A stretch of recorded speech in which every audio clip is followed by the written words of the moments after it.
मंत्र साधना में आहुति का बड़ा महत्व रहा है। हालांकि दो तरह की आहुति दी जाती है। इनमें से अगर आप वाम मार्ग की साधना कर रहे हैं तो उनकी आहुति अलग रहती है। अगर आप सात्विक साधना कर रहे हैं तो उनकी आहुति भी अलग रहती है। आहुति का अर्थ कुछ ऐसा होता है कि अग्नि में मंत्र उच्चारण के साथ सामग्री समर्पित करना। जब आप किसी भी साधना कर रहे हो, चाहे वाम मार्ग की साधना करो या सात्विक साधना करो, उस वक्त आपके मंत्रों की शक्ति को कहीं गुना बढ़ाने के लिए उसमें आहुति दी जाती है। साधना सिद्ध होती है, उतना ही नहीं पर मंत्र शक्ति को जगाने और दिव्य शक्तियों का प्रश्न करने के लिए मुख्य माध्यम माना जाता है। इसका भाव है कि साधक अपनी शक्ति, मन, वचन और कर्म सब कुछ ईश्वर अथवा साधना के देवता को समर्पित कर रहा है। जब जप के साथ आहुति दी जाती है तो मंत्र का तेज कई गुना बढ़ जाता है, जैसे कि मैंने बताया। उसके अलावा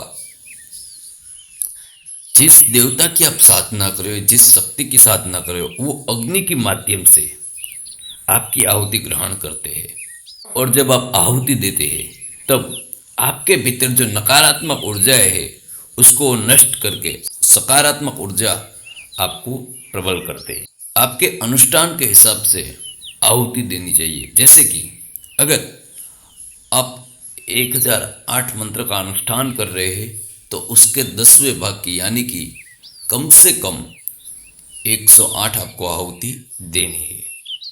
अगर आप 10,000 मंत्रों का अनुष्ठान कर रहे हैं तो आपको 1000 मंत्रों की आहुति देनी है।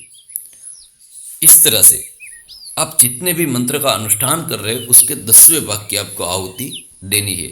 अगर आप 10वें भाग की आहुति नहीं दे पा रहे तो आपको 100वें भाग की आहुति देनी है। आहुति में मुख्य सामग्री दो तरह की रहती है। अगर आप दक्षिण मार्ग में यानी कि वैदिक पद्धति से साधना कर रहे हैं तो आपको शुद्ध गाय का घी, चावल, तिल, जौ, मधु, गुगल, लोबान या फिर उस देवता को प्रिय जो पुष्प है वो और द्रव्य आपको आहुति में देने हैं, जिसके लिए आपको पीपल, आम, पलाश, बबूल, समिधा इन सब की लकड़ी को इकट्ठा करके हवन कुंड में प्रज्वलित करना है। उसके बाद आप जिस देवता की साधना कर रहे हैं उनके दो तरह के मंत्र रहते हैं। एक मंत्र जो आहुति का मंत्र रहता है, जिस मंत्र में अंत में स्वाहा शब्द लगता है, वो आहुति का मंत्र रहता है। जिस प्रत्येक मंत्र पे जितनी बार आप स्वाहा बोलोगे उतनी बार आपको आहुति देनी है। और एक वैदिक या बीज मंत्र रहता है जिसमें पीछे स्वाहा नहीं आता है, मंत्र के अंत में स्वाहा नहीं आता है। उसमें आपके अनुष्ठान के पहले या अनुष्ठान के बाद आहुति देनी रहती है।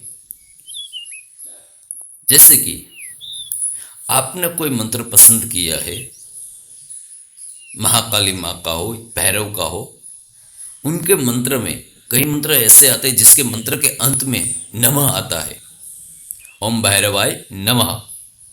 या फिर कई मंत्र ऐसे आते हैं उसके अंत में नमः भी नहीं आता और स्वाहा भी नहीं आता, कोई और अक्षर आता है या कोई और शब्द आता है। तो उस मंत्र का अनुष्ठान करने के बाद जब आपके 108 या 1008 मंत्र पूर्ण हो जाए उसके बाद आपको उसका आहुति का मंत्र लेना है और उसका अनुष्ठान प्रारंभ करना है।